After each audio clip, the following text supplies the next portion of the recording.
Hi everyone, Just here from the Clever Companies. Today I just want to share a bit about starting out as an entrepreneur, and I think this short but I think meaningful topic will resonate with most of you here. So the question is how easy it is to be a founder these days. You can just open up a Facebook page and then you get to perhaps sell a few items, and then you proudly can call yourself a founder of something something, or you founded a brand something something, and then yeah, you curate a few posts, design a few posters on Canva, you post it up and you call yourself a founder. So how foundering are you as a founder? Now, the reason why I wanted to address this is because I just want to talk about entrepreneurship and self-employment and business. You see, so there is a distinct difference between entrepreneurship, building a business, and of course being self-employed. When I started out in the financial industry, I've always been told that it's actually entrepreneurship. But then when you are receiving income from an institution, or you are being pegged down to hours and is performance based, and you actually get remunerated by the services that you render, and those services are not the ones that you are providing, or you are the one who originated it, is provided by the company. So you are basically a self-employed person or a commission earner, not necessarily an entrepreneur.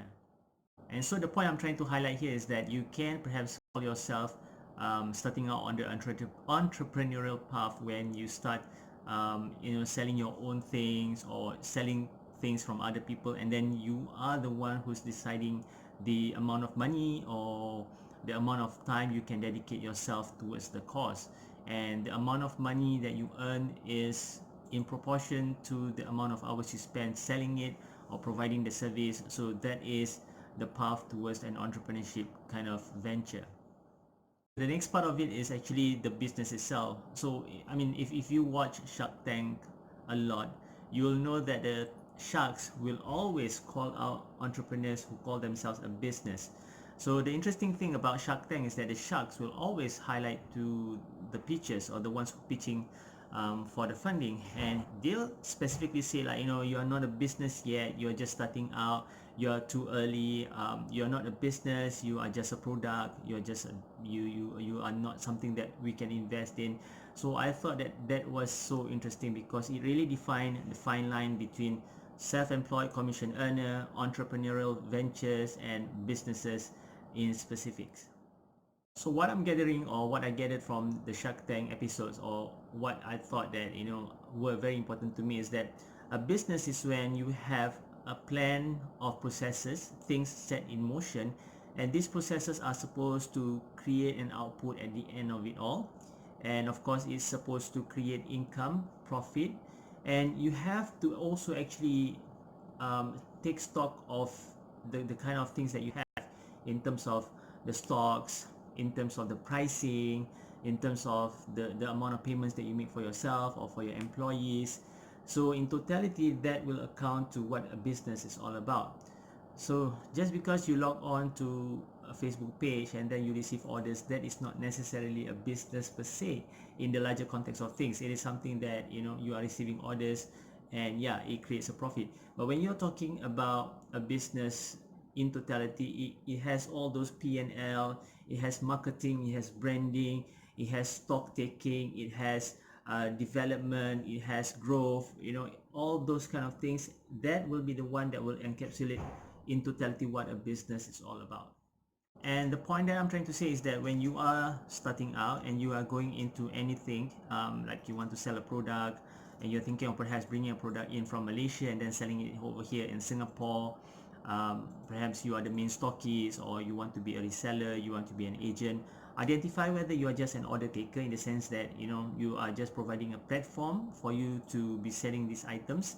And when you do that, are you really building a business? Are you growing it, or are you at the end of subjective clauses or terms? You see, for example, if you are bringing in a product from Malaysia, or you buy cheap items from China, and then after that you decide to sell it online or via any flea market or such, ask yourself whether that is a business that you are intending to grow, or is something that you are just pursuing for the profit margins.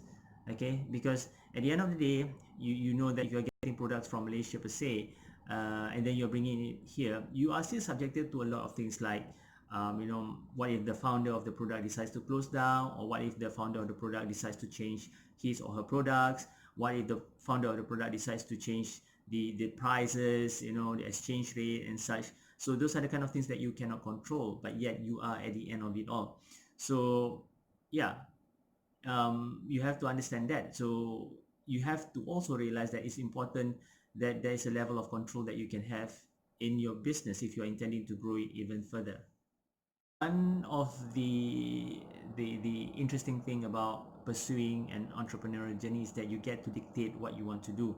And for me personally, I'll always want to advocate starting out on your own brand name, starting out on your own brand product, starting out on your own flagship whatever product. You can get it from anywhere, but what I'm saying is that build it from scratch. Build that brand name from scratch. If you have to introduce your name, like maybe like Hijazi company or Hijazi product, it is much far better off for you to do that from day one, if you can, or if you believe you can pull it off. And then again, there is another school of thought that says like, if you don't have the capital or people do not know you, why should you be building your own brand? You're going to be tired of, you're going to be you're going to be exhausted trying to brand yourself, going to bring yourself out in that sense. I also believe in that model because I started out also trying to sell other people's items, just to get that traction in terms of exposure and knowing how to do things. And more importantly, I wanted to get the capital that I perhaps was lacking at that point of time. So getting the capital by increasing the profit margin of the items that I brought in was good, was lucrative. So that kind of capital can also then be invested into whatever products that you might want to establish. And more importantly, when you get other people's products into your own retail sales or your own online sales, is that you get to learn product manufacturing, you get to learn how they want to package, box it, what they want. Sometimes you can also look at the marketing processes and you try to improvise and you try to see whether it fits the country that you are in and how you can develop it and suit your own personality, your own selling, your own marketing style. Okay, so getting other people's products to just be a launch pad is also a good idea. But eventually, you must always have the bigger game plan in mind, and that is to establish your own branding, establish your own products, because that is the only way whereby you can grow a business from your own self. Yeah, as a summary from what I'm saying is that when you're starting out, distinguish between a commission income earner, a self-employed thingy, an entrepreneurial venture, and of course a business that you want to grow, because these three things are not necessarily the same. Okay, they exist in different platforms or in different phases. So you might be a commission income earner for now in terms of whatever industry, because you are selling other people's products, you are getting a profit of it, and those are things that are not necessarily yours, but you are restricted to what they provide, what they sell, and you are just a reseller, you are just a sales agent. Nothing wrong about that. But have a bigger picture in mind. And once you have that bigger picture in mind, when you can incorporate your own marketing style, your own marketing collaterals and such, then perhaps you are starting out on your first entrepreneurial venture. Because when you start out on the marketing aspects, wanting to have a bit of branding on yourself, like you sell one item but then you want to put it under your brand name, that is the initial phase. And then lastly, of course, when you decide to actually pursue a full-time a growth in terms of the businesses itself, then you are perhaps building a business that, from what I learned from Shark Tank, is that a business that can be invested in. People may have the ability to invest in your business, and that is what an investable business is all about. And that is perhaps where the M&A kind of comes into place, the mergers, the acquisitions, whereby people can buy your business, you can close your business for a profit, all those kind of things. Then it'll be much more lucrative when you start building businesses in that sense. Okay, so that is all I want to share for this edition of the Clever Companies kind of video. Hope you enjoyed it and you learned something. All right, till I catch you again. Bye.